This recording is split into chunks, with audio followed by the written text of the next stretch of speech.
તો ગઈકાલે તૈયાર કરવા પડ્યું આપણે ઇજારાના લક્ષણો તૈયાર કરવા પડતા બરોબર પણ તૈયાર કર્યા છે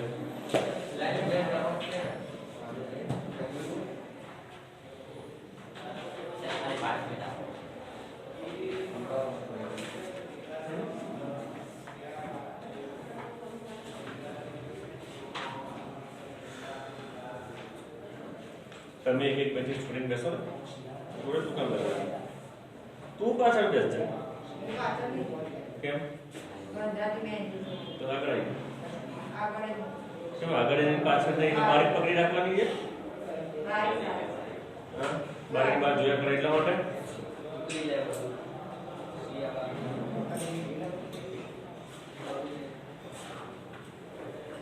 ચલો ઇજારાના લક્ષણો કોણ કહેશે એટલે ઇજારો એટલે શું ઇજારદાર એટલે શું પાછું જે ઇજારદાર એટલે ખ્યાલ નથી આવતો બધાને કે ઇજારદાર કોને કહેવાય બેસે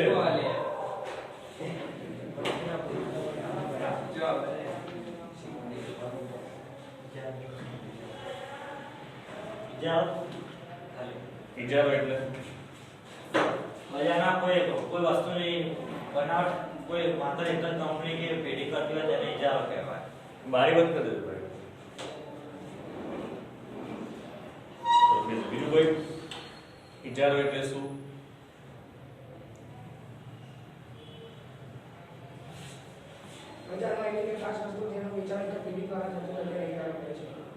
બરોબર ઉત્પાદન વેચાણ પેઢી એ કોઈ એક જ પેઢી હોય જેનો પુરવઠા પર અંકુશ હોય ઉત્પાદન પર અંકુશ હોય તેને ઇજારો કહેવાય બરોબર ઇજારદાર એટલે શું ઇજારદાર વસ્તુની એક જ યોજના હા દાર શબ્દ એટલે કે વ્યક્તિ આવી જે પેઢી ઇજારો ધરાવતી હોય તેને ઇજારદાર તરીકે ઓળખવામાં આવે છે ચલો છેલ્લે બોલો ઇજારો એટલે શું જે પેઢી ઉભા થઈને એક જ પેઢી ઉભા થઈને દ્વારા હવે બોલ ફરીથી જે પેઢી એક જ પેઢી દ્વારા વસ્તુનું વેચાણ કરવામાં આવે તેને ઇજારદાર કહે છે તો બે ઇજારદાર થયો ઇજારો થયો એ તો સાહેબ તમે ઇજારો ના પૂછ્યું હા ફરીથી બોલ જે પેઢી એક જ પેઢી દ્વારા વસ્તુનું વેચાણ કરવામાં આવે તેને ઇજારો કહે છે હા અને ઇજારદાર એટલે ઇજારદાર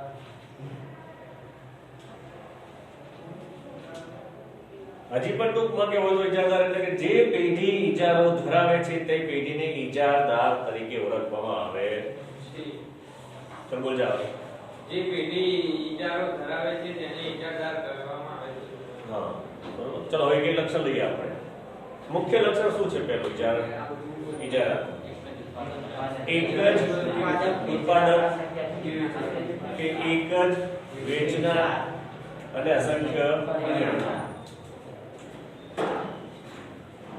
એટલે શું થાય જ્યારે એક જ વેચનાર હોય એક જ પેઢી હોય અને ખરીદનારાઓ અસંખ્ય બરોબર એટલે અહીંયા એક શબ્દ પ્રાઇસ મેકર આ શબ્દ યાદ રાખી દેજો એક વખત પ્રશ્ન પૂછાઈ શકે પ્રાઇસ મેકર એટલે શું કિંમત નક્કી કરે તો બજારમાં જેના દ્વારા કિંમત નક્કી થાય છે તેને પ્રાઇસ મેકર તરીકે ઓળખવામાં આવે છે કારણ કેમ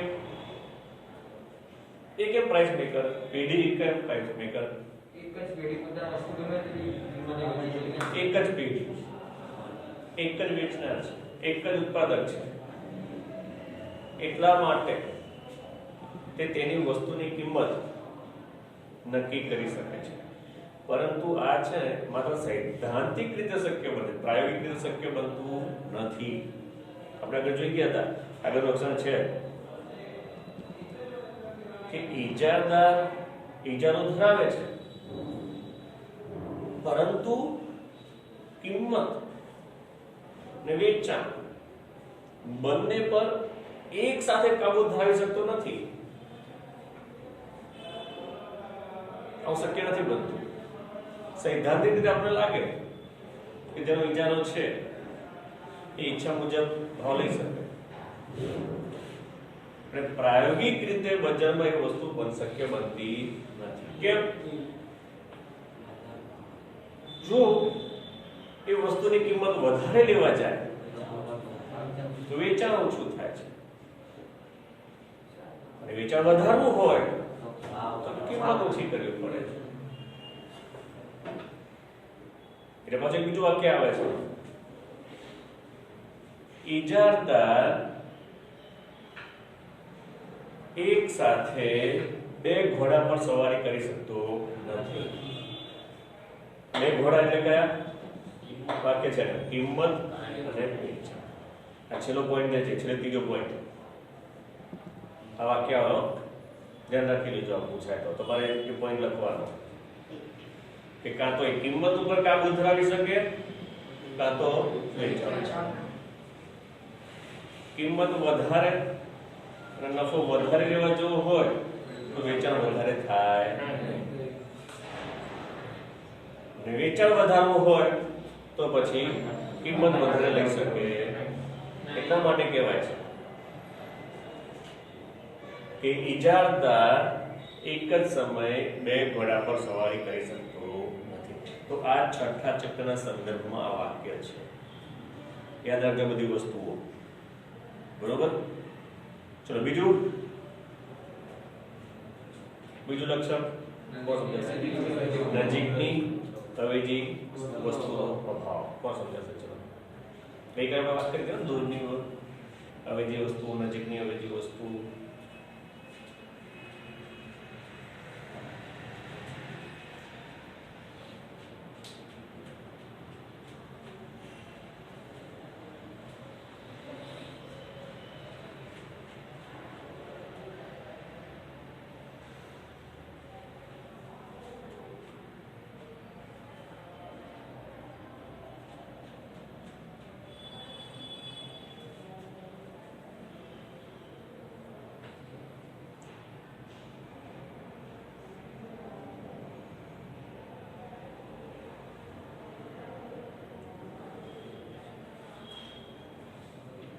નજીકની અવેજી વસ્તુ એટલે શું? પહેલા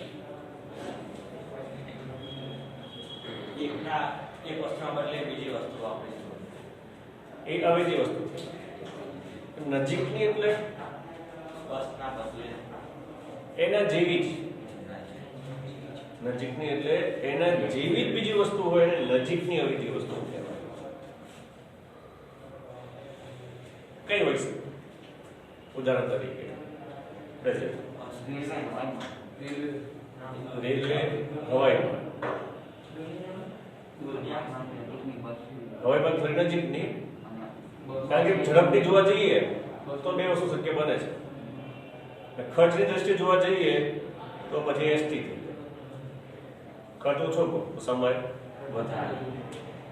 એનાથી જો નજીકની જે વસ્તુ કે તમે પીણા, કોલ્ડ ડ્રિંક્સ, થમ્સ અપ કે કોકા કોલા, તો તમે થમ્સ અપ પીવો એના જેવો સ્વાદ કોકા કોલામાં આવે? થોડો ઘણો છે. પાણી અને કોકા કોલા તો અવેજી કહેવાય? નજીકની અવેજી કહેવાય? ના કહેવાય.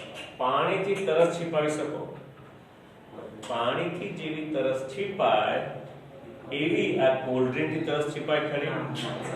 ના છીપાય. પણ પાણીની નજીકની અવેજી નારિયેળી પાણી કહેવાય? નારિયેળનું પાણી એ નજીકની અવેજી વસ્તુ થઈ, કારણ કે એ બંનેના ગુણધર્મો થોડા મળતા. ચા, કોફી, ખ્યાલ આવે? દૂધ અને ચા તો એ દૂધની અવેજી વસ્તુ થઈ.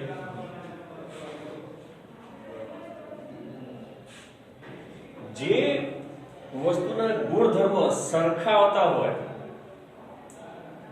થોડો ઘણો 19-20 નો ફરક રહેતો હોય કે નજીકની અવેજી વસ્તુ થાય, અને જે થોડો વધારે ફરક રહેતો હોય એ દૂરની અવેજી વસ્તુ.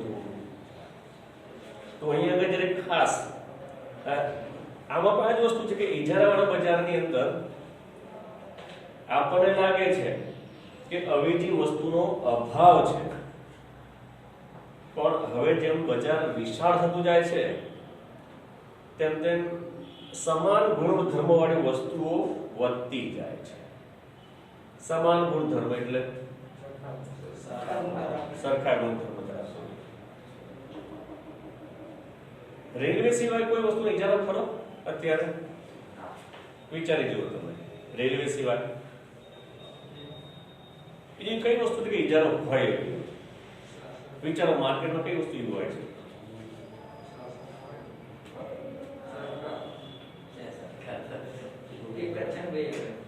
તો કોમ્પિટિશન નહીં આપતી બીજી.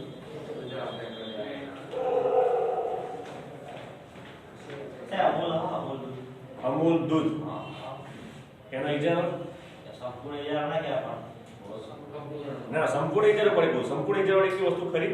હા, રેલવે છે. રેલવે સિવાય કઈ કે નહીં? વિચારો, લાગે તમને કોઈ વસ્તુ હોય બજારમાં?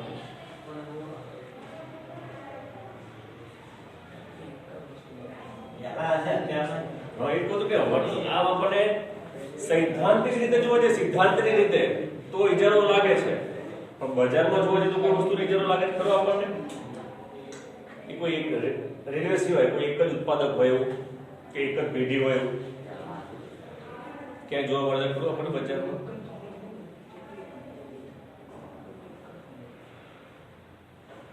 એટલે અહીંયા જે નજીકની આવે જે વસ્તુની વાત કરે છે એ રેલવે સિવાય બીજે ક્યાંય જોવા મળતી હોતી. એટલે દરેક જગ્યાએ દરેક વસ્તુની અંદર આ બાબત માત્ર સૈદ્ધાંતિક રીતે શક્ય જોવા મળે છે ઇજારાની, પણ પ્રાયોગિક રીતે આ વસ્તુ શક્ય જોવા મળતી હોતી નથી.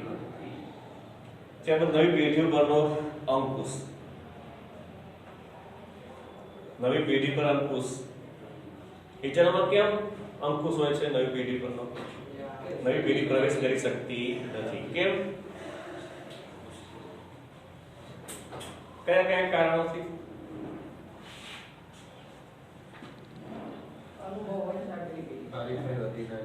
કુદરતી પરિબળ, કાયદાકીય પરિબળ, અનુભવ, આવડત. આ બધાની અંદર કુદરતી પરિબળ અને કાયદાકીય પરિબળ એ મહત્વની વસ્તુ છે. કાયદાકીય પરિબળ એટલે શું?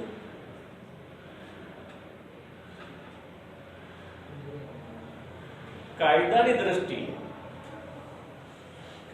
દ્રષ્ટિએ અંકુશ લગાવ્યા હોય. દાખલા તરીકે રેલવેની વાત કરીએ, હવે રેલવે શરૂઆત કરી હોય કોઈને, પણ કોઈ કરી શકતું નથી. કેમ? એમાં કાયદા દ્વારા અંકુશ છે કે રેલવે ની શરૂઆત કોઈ બીજું કરી શકશે નહીં. એ કાયદાકીય કહેવાય. અને એને બધું કુદરતી પરિબળે લાગુ પડે છે. કેમ? કુદરતી પરિબળ એટલે શું? જમીન. રેલવે ભારતમાં કેટલી જગ્યાએ પથરાયેલી છે? કોઈ કે રાજ્ય કે શહેર બાકી કરો જે રેલવે ના હોય એવું ખરો કોઈ?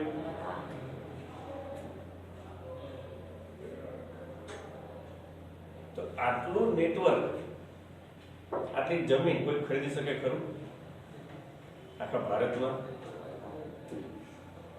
રેલવેને પાટા પાથરવા પડે ને. રેલવે કંપની ચાલુ કરવી હોય, પોતાને રેલવે ફેરવવી હોય તો ક્યાં ફેરવી શકે? રસ્તા ઉપર કે પાટા ઉપર? પાટા પર ફેરવી પડે. તો પાટા નાખવા માટે જગ્યા જોઈએ આટલી? કે કુદરતી પરિબળ થયું કે આટલી જમીન કોઈને મળી શકે ખરી? સરકાર લઈ શકે? સરકાર લઈને એક ડીજે એને જગ્યા બંને વસ્તુ કરી શકે. લઈ પણ લે અને જગ્યા પણ આપે. કામ કપાઈ જાય ને સાહેબ જમીન. જમીન કપાઈ જાય. 40% જબરજસ્તી રીતે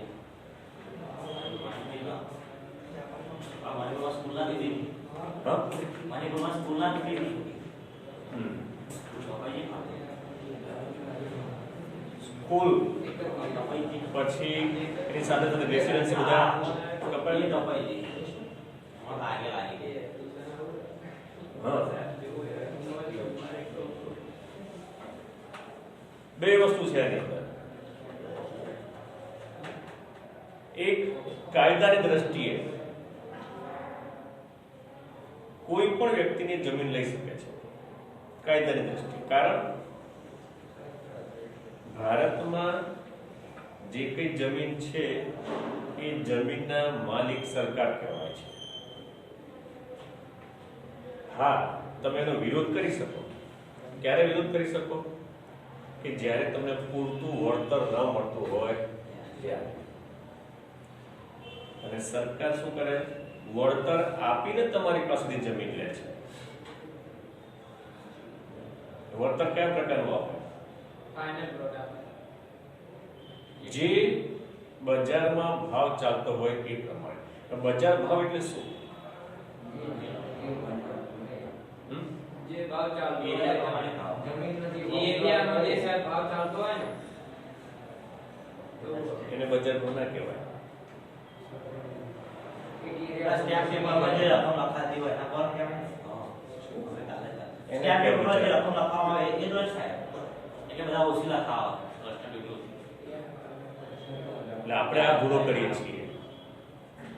બજાર ભાવ એને કહેવાય. કોઈ પણ જગ્યાનો દસ્તાવેજ થતો હોય અને જે તમે દસ્તાવેજમાં રકમ લખો ને એ બજાર ભાવ કહેવાય.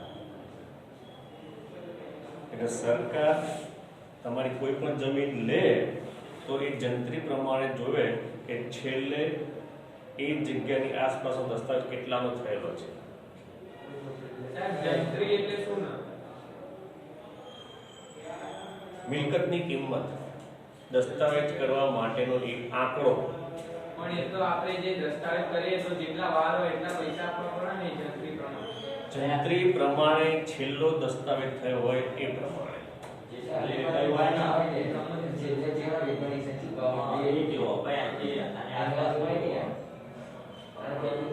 ચોપડે સરકારના ચોપડે કિંમત કઈ બોલે છે તે છે દસ્તાવેજ પ્રમાણે બોલે. એ જંત્રી સરકારે નક્કી કરી છે કિંમત એની દસ્તાવેજ કિંમત. તમે એને કોઈને જરૂર હોય તો ઓછી પણ લે, તાત્કાલિક જરૂર હોય તો, જરૂર ના હોય તો વધારે લે, પણ સાચી કિંમત કઈ આવવાની? દસ્તાવેજ. એટલે બજાર ભાવ સરકાર તમને એ કિંમત આપે જે ચોપડે લખાતી હોય. બાકી તો ગમે તે વ્યક્તિ ગમે તે લઈ શકવાના છે, એટલે એ બજાર ભાવ કહેવાય નહીં. આપણે શું સાચો બજાર ભાવ તો ના મળે ને. ના મળે ને. એટલે જ ને સાચો બજાર ભાવ એટલે આ વસ્તુ આ રહી છે. 5 કરોડ ની એના બદલે કરોડ હા, સાચો ભાવ લેવા સરકાર તમને કોઈ દિવસ નથી કહેતી કે તમે ઓછાનો દસ્તાવેજ કરાવો. આપણે આપણી સવલત માટે થઈને આપણે ઓછો દસ્તાવેજ કરીએ છીએ. વધારે સ્ટેમ્પ ડ્યુટી ભરવી ના પડે એટલા માટે. કેમ લોન લેવી હોય તો ત્યારે વધારે કરીએ છીએ આપણે દસ્તાવેજ. લોન લેવા માટે વધારે દસ્તાવેજ કરીએ છીએ. કેમ? લોન પર એગ્રી દ્વારા જેટલી લ્યા પેલા દસ્તાવેજમાં લખેલી હોય આપણે વધારે લોન લેવી છે એટલે વધારે દસ્તાવેજ કરીએ છીએ. બેંક શેની પર લોન આપશે? મકાનની કિંમત. મકાનની કિંમત શેમાં નક્કી થાય? દસ્તાવેજ. એટલામાં જેટલી દસ્તાવેજ થયો એટલી આપણે લોન મળે છે. 50 લાખનું મકાન હોય 50 લાખનો દસ્તાવેજ કરો તો એના 10% ઓછાની લોન મળે, વધારાની નહીં. કોઈ દિવસ જોયો આપણને કે 50 લાખનું મકાન 60 લાખની લોન મળ્યું? ના મળે. સાચી મિલકતની કિંમત ક્યાં આવી? દસ્તાવેજ. એટલા માટે અહીંયા આગળ આપણે ઇજારાવાળા બજારની અંદર ઇજારાની અંદર જ્યારે કોઈ પણ જમીનનું સંપાદન કરવાની હોય, સંપાદન એટલે કે લેવી, તો ત્યાં આગળ બજાર ભાવ અને બજાર ભાવ કશું જંત્રી પ્રમાણે ચાલવામાં આવે છે. એટલે એ બને છે બે પ્રકારનો પ્રતિબંધ, કાયદાની દ્રષ્ટિએ અને કુદરતની દ્રષ્ટિએ. ત્રીજી રીતે જોવા જઈએ તો એટલા પૈસા હોય ખરા કોઈની જોડે કે આખા ભારતની જમીન ખરીદી શકે? હોય કોઈ જોડે? ના હોય શકે.